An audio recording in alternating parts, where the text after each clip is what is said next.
ফান্দাৰ কাৰণে বহুত বিপদ চপাই লৈছে শংকৰ। মই ভাবো যে এইটো বৰ এটা প্লাছ পইণ্ট আৰু তিনিখন নাটকে খুব ভাল পাব, স্পেচিয়েলি মনালিছা চিৎকাৰ এইখনতো এনেকুৱা এখন নাটক। আশা কৰিছোঁ এইবাৰ লগতে আগন্তুক যিমান দিনলৈকে কাম কৰি যাম ৰাইজৰ মৰম আৰু মই ৰাইজৰ মাজত ওলাই যাম, ওলাই যোৱাৰ পিছত গোটেই ৰাইজে দেখিব, মৰম দিব আপোনালোকে। নমস্কাৰ সমূহ অসমবাসী আনডাকা ইউটিউব চেনেলত স্বাগতম জনালোঁ। আৰু আপোনালোকে দেখিছে এতিয়া প্ৰায় একদম 12টা বাজি গ'ল আৰু এতিয়া মই যাইছোঁ থিয়েটাৰৰ মানে আজি 4 নম্বৰটো ভিডিঅ' আপোনাৰ। চ' আৰু বেছি নাই আপোনাৰ আখৰা ঘৰৰ পৰা যে আপোনাৰ থাৰ্মেল তাতে গম পাইছে মানে থিয়েটাৰ ৰাজমুকুত যাই আছোঁ। চ' একদম বাইক চাইক লৈ ৰেডি একদম সকলোখিনি। চ' একদম সকলোৱে চেনেল ছাবস্ক্ৰাইব লাইক কমেণ্ট আৰু কাষত থকা বেল আইকন টিপি অন কৰাৰ পৰা ভিডিঅ'টো একেলগে আৰম্ভ কৰি ফ্ৰেণ্ডছ। আৰু থিয়েটাৰ হওক আপোনাৰ অভিনেত্ৰী কোন আছে সকলোখিনি জনাম মানে আখৰা ঘৰত যায় আৰু আপোনাৰ। তো একদম চাই থাকক। আৰু এই থিয়েটাৰখন মানে আপোনাৰ বহুত গানে হওক আপোনাৰ ছুপাৰ ডুপাৰ হিট মানে আপোনাৰ আৰু নাটকবোৰ মানে প্ৰতি বছৰ চাওঁ আপোনাৰ নাটকবোৰ অতি সুন্দৰ আপোনাৰ চাব আহোঁ আৰু ভালো লাগে আপোনাৰ নাটকবোৰ আৰু অতি সুন্দৰ আৰু আপোনালোকে আহিব আৰু চলে আৰু আজিতো যিহেতু আখৰা গ্ৰহ এতিয়া তালৈ যাইছোঁ তাতে লগ পাইছোঁ আপোনালোকে চাই থাকিব। বলক ছাপোৰ্ট কৰিব মানে ফ্ৰেণ্ডছ একদম বলক। আৰু ফ্ৰেণ্ডছ ফাইনেলি আহিবলৈ দেখিছে একদম ৰাজমুকুট থিয়েটাৰ 2026 27 নাট্যবৰ্ষৰ আৰু ভৰি দিলাক আপোনাৰ যিহেতু যোৱা বছৰ আছিল মহাভাৰতৰ শেষ অধ্যায় লগতে মৰমুটিৰ মৰ্ডাৰ মানে যিখন নাটক মানে অতি সুন্দৰ আছিল। আৰু এইবাৰ আপোনাৰ ব্যতিক্ৰম নাটক আপোনাৰ দেখিছেনে তো অভিজিত ভট্টাচাৰ্যৰ মনালিছা চিৎকাৰ আছে, এইভাগে নাটক দিছে মহাযুদ্ধ খলনায়িকা। চ' এইখন মানে নাটক আৰু লাষ্ট ফিনিচিং এখন মালিক দিছে পল্লৱ দাৰ নাটক মানে। চ' এই তিনিখন নাটক আৰু বৰ্তমান এতিয়া প্ৰায় 1:30 বাজি গ'ল। চ' মানে অভিনেত্ৰী সকলো আহি পোৱা নাই, নিশ্চয় আপোনালোকক মানে দেখাম সকলোখিনি। কিন্তু ইয়াৰ এতিয়া মানে পৰিৱেশটো দেখাই দিছোঁ আপোনালোকক নাটকৰ এয়া চাওক। চ' আখৰা গৃহৰ আজি আৰম্ভণিটোত মানে দেখাই দিলোঁ সকলোখিনি। আৰু অভিনেত্ৰী আমাৰ সকলোৱে জানে যে মঞ্চ সফল অভিনেত্ৰী যে মুনমী ফুকন বা আছে, এনেকে শৱান্তিকা বা আছে, লগতে জেফি বক্সি আছে, এইভাগে সঞ্জীৱ শৰ্মাক চিনি পায় আৰু এইবাৰ ভাস্কৰ বন্দা আছে, এনেকে সকলো আছে আপোনাৰ সকলো অভিনেত্ৰী একদম শ্ৰেষ্ঠ অভিনেত্ৰী লগতে গুঞ্জন দাও আছে আৰু গোটেইকে লগ পাব চেষ্টা কৰিম আৰু কাকে লগ পাব নিশ্চয় দেখা থাকিব চাই থাকিব। আৰু এইফালে দেখিছে লাই খুঁটা স্থাপন কৰিবলৈ ওলাইছে মানে লাই খুঁটা পুতিব আৰু এইফালে মঞ্চখন তৈয়াৰ কৰিব আপোনাৰ। গতিকে সকলোখিনি প্ৰগ্ৰাম চলিব এই মঞ্চখনতে আৰু আপোনালোকে গম পাব নেক্সট আপোনালোকে। আৰু এইফালে মুনমী বা আছে, এইফালে দেখিছে সঞ্জীৱ দা আছে, সকলোখিনি আছে অভিনেত্ৰী।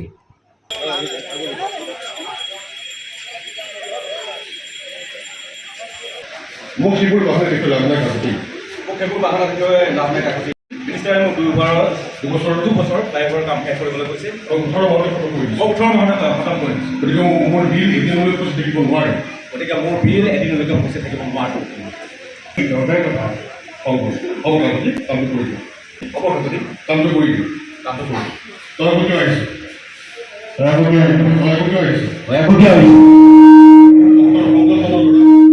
সংগঠনৰ ল'ৰা তহঁতৰ সংগঠনৰ ল'ৰা মই খাৰাং খাজ কৰি দিছোঁ। এই শংকৰ চৌধুৰীয়ে কাকো কেতিয়াও ফুটা কৰি এটাও চান্দালি পোৱা নাই, কাকো কেতিয়াবা ফুটা কৰি চান্দা দি পোৱা নাই আৰু তহঁতো নেকি? আৰু তহঁতো কৰি দিয়ে। আমাৰ সংগঠনৰ বহু ল'ৰাই বাহিৰত গৈ আছে।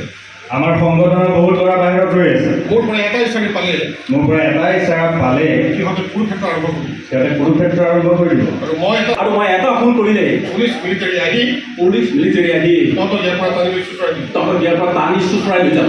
আমি সংগঠনৰ চান্দা নিদিয়াকৈ আমি সংগঠনৰ চান্দা নিদিয়াকৈ আমাৰ সংগঠনক চান্দা নিদিয়াকৈ আজিলৈকে কোনো ঠিকাদাৰে শান্তিত ধান্দা কৰিব পৰা নাই আৰু অশান্তিৰ লগত যুদ্ধ কৰি ধান্দা ভাল পাওঁ। ঠাণ্ডা কৰি মই ভাল পাওঁ। টকাৰ ফান্দাৰ কাৰণে আপুনি কিন্তু বহুত বিপদ চপাই লৈছে শংকৰ চৌধুৰী। আপুনি কিন্তু বহুত বিপদ চপাই লৈছে শংকৰ। এনেকুৱা কামৰ দিন নহয়, কেতিয়াবা এনেকুৱা কামৰ দিন নহয়। তেনেবোৰ নকৰিবি। ভুল নকৰিবি। মোৰ চেণ্ডেলৰ গছকত তহঁতৰ দৰে বহুত কীট পতংগই মোৰ চেণ্ডেলৰ গছকৰ তলত তহঁতৰ বহুত কীট পতংগই মৰি চাফা হৈ গৈছে। কিন্তু সেইপাত চেণ্ডেল আপোনাৰ ছোৱালী পিন্ধি থকা নাই। কিন্তু সেইপাত চেণ্ডেল আপোনাৰ ছোৱালীয়ে পিন্ধি থকা নাই। আপোনাৰ নোৱাৰিলে হয়তো আপোনাৰ ছোৱালীকে এই কাম নকৰিবি। চাফা কৰি পেলাম মোৰ বডিগাৰ্ডে। 26-27 নাট্যবৰ্ষৰ বাবে আমাৰ আজি নাটকৰ শুভাৰম্ভণি কৰা হ'ল। এইফালে দেখিছে আমাৰ সকলোৰে মৰমৰ অভিনেত্ৰী সমন্বয় শৰ্মা বাইদেউ। ত' সম্ৰাট জানমণি বুলি ক'লে সকলোৱে চিনি পায়, অল অসমে চিনি পায়। ত' সেই বাইদেউক আজি প্ৰথম মই লগ পালোঁ থিয়েটাৰৰ যোগেদি আপোনাৰ ৰাজমুকুট থিয়েটাৰত আপোনাৰ।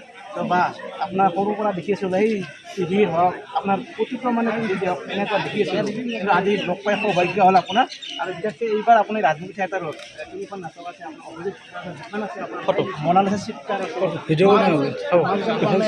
আৰু এখন পল্লৱদাৰ আপোনাৰ মালিক আছে আপোনালোকৰ তিনিখন নাটক অতি সুন্দৰ আৰু বা 2026-27 নাট্যবৰ্ষত কেনেকুৱা আগবাঢ়িছে আৰু যোৱা বছৰ আপোনালোকে ৰাগনিতম দাৰ লগত আছিলে এইবাৰ বাইদেউ যিহেতু আপোনালোকৰ টিমটো অতি মানে জব্দ আৰু সেইটোৱে কথা ডাঙৰ কথা যে প্ৰথম কথাটো হৈছে যে এইবছৰ ৰাজনীতি থিয়েটাৰলৈ আহিছোঁ আৰু তাতোতকৈ ডাঙৰ কথাটো হৈছে যে সৰুৰে পৰা যাৰ পৰা অভিনয় শিকাৰ সুবিধা পাইছিলোঁ সুযোগ পাইছিলোঁ ৰাজেশ ভূঞা দা গতিকে ৰাজেশ দাৰ ডাইৰেকশ্যন এইবাৰ প্ৰথমবাৰ মঞ্চত অভিনয় কৰাৰ সুবিধা পাইছোঁ এই ৰাজমুকুট থিয়েটাৰত গতিকে সেইটো মোৰ কাৰণে যথেষ্ট ডাঙৰ কথা কিয়নো মই যদিও তেখেতৰ ডাইৰেকশ্যনত মই বহুতখিনি মিচিং কৰিলোঁ বা মই কেমেৰাৰ সন্মুখত মানে চিনেমা কৰিলোঁ জাৰ্মনীখন কৰিছোঁ তেওঁৰ লগত তেওঁৰ ডাইৰেকশ্যনত কিন্তু মই মঞ্চত তেওঁৰ আণ্ডাৰত মই কাম কৰা নাছিলোঁ তেওঁৰ ডাইৰেকশ্যনত মই কাম কৰা নাছিলোঁ এয়া প্ৰথম গতিকে সেইটো মোৰ চবতকৈ মানে মনটো ভাল লাগি আছে নাৰ্ভাছো হৈ আছোঁ সেইটো কাৰণে সেইটো ৰিজনৰ কাৰণে দ্বিতীয়তে আমাৰ ষ্টাফটো খুব ষ্ট্ৰং টিম এটা বনাইছে মই আছোঁ লগতে মুন্নি ফুকন আছে টেকি বক্সি আছে সঞ্জীৱ শৰ্মা আছে হিমাংশু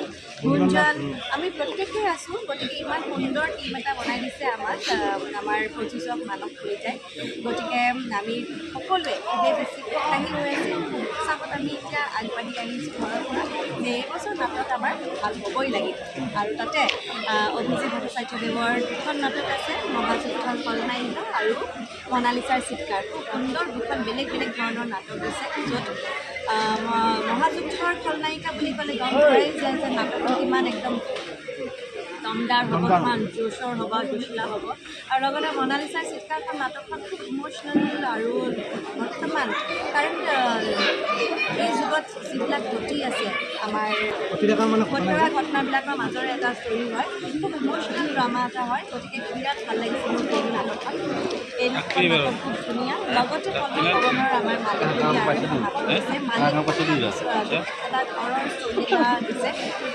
ঘৰৰ ষ্টৰী মানে এটা ঘৰৰ মালিক নহয় ভগৱানৰ কথাই কোৱা হৈছে গতিকে আশা কৰিছোঁ এই তিনিখন নাটকেই এইবাৰ ৰাইজে আঁকোৱালি ল'ব আৰু আমাক মৰম আহিব বা ইমান সুন্দৰকৈ জনালে অসমৰ ৰাইজে সকলোকে ধুনীয়াকৈ কি হ'ব মানে নাটকবোৰ সকলোৱে জনালে বা আপোনাৰ সৰুৰ পৰা যিহেতু ফেইনে আৰু এতিয়ালৈ ফেইন ভৱিষ্যতেও ফেইন লাভ হ'ল আপুনি দীৰ্ঘ কামনা কৰিব আৰু ভালে থাকক আৰু নেক্সট লগ পাম আপুনি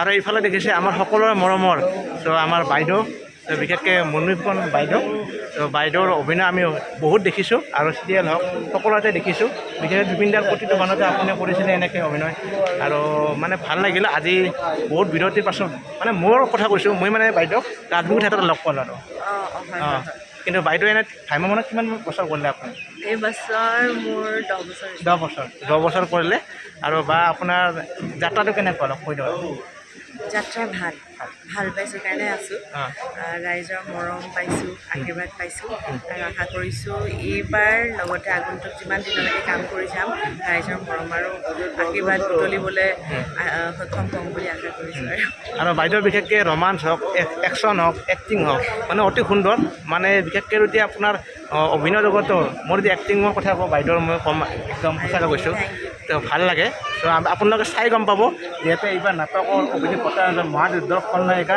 নাটকে কাম কৰি দিব মানে থিয়েটাৰৰ কথাটো আৰু বিশেষকৈ মনালিছা চিৎকাৰ কি নাটক হ'ব পাৰে আপোনালোকে গম পাব আৰু এইবাৰ মালিক চ' অতি সুন্দৰ নাটক আৰু নাট্যকৰ লিখিছে আৰু সেই নাট্যকৰসকলে চিলেক্ট কৰিছে বাইদেউসকলক তো বা 2026 নাট্যবৰ্ষত শুভেচ্ছা জনালোঁ আৰু বিশেষকৈ আগুৱাই যাব আৰু দীৰ্ঘকামত লগ পাম আৰু ঠিক আছে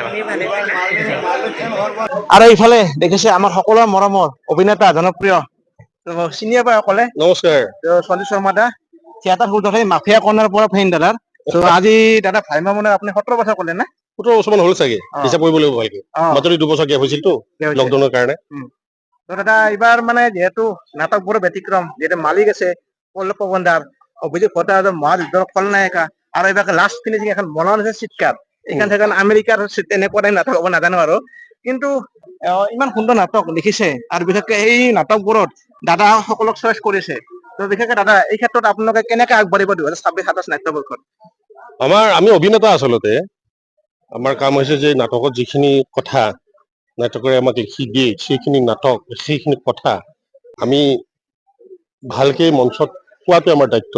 এই ভালকে কোৱা মানে এই ভালকেতো বহু কথা থাকে। ভালকে তেজ মঙহ দি নাট্যকাৰে লিখি দিছে, সংলাপ এটা আজি মোৰ ভোক লাগিছে, মই কথাখিনি কওঁতে ক'ব লাগিব যে মই ভোকটো দৰ্শকে গম পাব লাগিব যে মানুহজনৰ ভোক লাগিছে। গতিকে আমাৰ দায়িত্ব তাতেই শেষ হৈ যায়। আৰু মুখ্য কথা হৈছে নাটক কেইখনৰ স্ক্ৰিপ্ট যদি ভাল হয় চব ভাল হয়। আৰু এইবাৰ আচৰিত ধৰণে তিনিখন নাটকে ইমান ধুনীয়া দিছে। এইবাৰ ৰাজমগু থিয়েটাৰৰ তিনিখন নাটক ইমান ভাল কাহিনীৰ নাটক। গতিকে মই ভাবো যে এইটো বৰ এটা প্লাছ পইণ্ট। আৰু তিনিখন নাটকে খুব ভাল পাব, স্পেচিয়েলি মনালিছা চিৎকাৰ। এইখনতো এনেকুৱা এখন নাটক যিখন নাটকত আমি ইটোৱে সিটোক আমি কমিউনিকেট কৰিব পাৰোঁ যে হয় এনেকুৱা ঘটনা মোৰ লগত গৈছে বা এনেকুৱা ঘটনা মোৰ কাষৰ মানুহজনৰ গৈছে, এনেকে নিজক বিচাৰি পোৱা এখন নাটক মনালিছা চিৎকাৰ হ'ব। মহাযুদ্ধৰ খলনায়িকাখন একদম পুৰা ফুল পেকেজ এটা, ফুল পেকেজ একদম হাঁহি কান্দোন ৰোমাঞ্চ একশ্যন ফুল পেকেজ। আৰু মালিকখনৰ সাংঘাতিক কথা দিছে ইয়াত ট্ৰেজেডি, এখন ট্ৰেজেডি নাটক। গতিকে তিনিখনে বেলেগ বেলেগ ৰসৰ ভিন্ন ভিন্ন ৰসৰ নাটক। দৰ্শকে চাই খুব ভাল পাব, আমি তেনেকে আগবাঢ়িম। ধন্যবাদ। আৰু দাদা যেতিয়া আমি নাটক চাম মানে তেতিয়া আমি বাইট ল'ম বঢ়িয়াকে, কেনেকুৱা হয়। ৰিহাৰ্চেলত আহিবা তুমি, আমাৰ ৰিহাৰ্চেলত আহিবা আৰু তোমাক ভালকে ক'ব পাৰিম। আৰু এটা অপেনিং কেতিয়া হ'ব দাদা আপুনি এনে গম পোৱা নাই ন? আমাৰ অপেনিং দেৰি আছে আৰু এমাহ পিছত আমাৰ হ'ব, 21 তাৰিখ মান হ'ব চাগে। অপেনিং হ'লে আমি চাম তেতিয়া। আহিবা তেতিয়া আহিম। ধন্যবাদ দাদা, আগুৱাই যাওক আপুনি। Okay, thank you. আৰু ইফালে সকলোৱে চিনি পায় আমাৰ সকলোৰে মৰমৰ জেফি বক্সিদা। মোৰ সদায় বাক্সি আহে কিন্তু মৰমৰ মাতো জেফি বক্সিদা। জেফি বক্সিদা আপোনাক বহুতো লগ পাইছো আৰু বিশেষকে আজি ভাবি আছিলো জেফি বক্সিদা কেতিয়া আহিব ৰখি আছিলো, ৱেইট কৰি আছিলো। তো আপুনি হঠাতে আহি পেলাই লগ পালে ভাল লাগিল। Thank you. আৰু বিশেষকে আপোনাৰ এইবাৰ নাটকবোৰো অতি সুন্দৰ। পল্লৱদাৰ আছে, মালিক আছে, আৰু প্ৰতি বছৰে মানে যোৱা বছৰত আছিল আৰু মহাভাৰতত শেষ অধ্যায় আছিল অভিজিত ভট্টাচাৰ্যৰ। আৰু এইবাৰ সেই ৰিলেটিভে মোটামুটি নাটক এখন মহাযুদ্ধৰ খলনায়িকা। তো আপোনালোকৰ বিশেষকে এটা গান আছিল শংকুৰাজে গাইছে, অতি সুন্দৰ লাগিছে, ভাল লাগিছে। আৰু আপোনাক চাইছো আৰু লগতে এখন মনালিছা চিৎকাৰ, যিখন নাটক এখন মানে আমেৰিকান টাইপ চাগে তেনেকুৱা, নাজানো কি হয় পাছত গম পাব। বিশেষকে এই ক্ষেত্ৰত দাদা 2026 নাট্যবৰ্ষত মানে কেনেকুৱা আগবাঢ়িছে এইবাৰ? খুব সুন্দৰ প্ৰস্তুতি আমাৰ। একচুৱেলি টিমটো খুব সুন্দৰ টিম আমাৰ। আটাইকেইজন ভ্ৰাম্যমানৰ অভিজ্ঞ, আটাইকেইজন ভাল এক্টৰ আমাৰ। ছেকেণ্ড এখন নাটক এখন খুব ধুনীয়া নাটক। অভিজিতৰ দুখন আছে, এখন হ'ল মহাভাৰতৰ খলনায়িকা আৰু এখন হ'ল মনালিছাৰ চিৎকাৰ। আৰু যুৱ নাট্যকাৰ পল্লৱ পৱনৰ মালিক। খুব সুন্দৰ নাটক। আশা কৰিছো অসমৰ ৰাইজে আমাক সুন্দৰকৈ মৰম দিলে আমি যিমান পাৰো আমাৰ ফালৰ পৰা একচুৱেলি কথা কোৱাতকে কামেৰে কামখিনি কৰি দেখুৱাব পাৰিলে বেছি ভাল লাগিব। মই সেইটো কাৰণে কামেৰে কৰি দেখুৱাম। আপোনালোকৰ তোমাৰ এই চেনেলৰ যোগেদি অসমৰ ৰাইজে দেখিব, দুই এটা চিন দেখিব।